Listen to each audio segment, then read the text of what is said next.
সূর্য উঠছে ধীরে ধীরে, মাঠে কুয়াশার পর্দা। রামু 2 গরু ভোলা আর কালোকে জোয়ালে বেঁধে মাঠে চাষ শুরু। রামু লাঙল হাতে ধরে আছে, ভোলা কালো ধীরে ধীরে টানছে।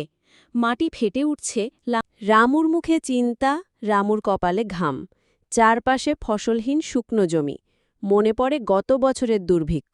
ঠক করে আটকে যায়। রামু থেমে যায়। মাটি খুঁড়তে খুঁড়তে দেখে একটা পুরনো মাটির হাড়ি। হাড়ির ভিতরে শুকনো ধানের বীজ আর পুরনো এক চিরকুট।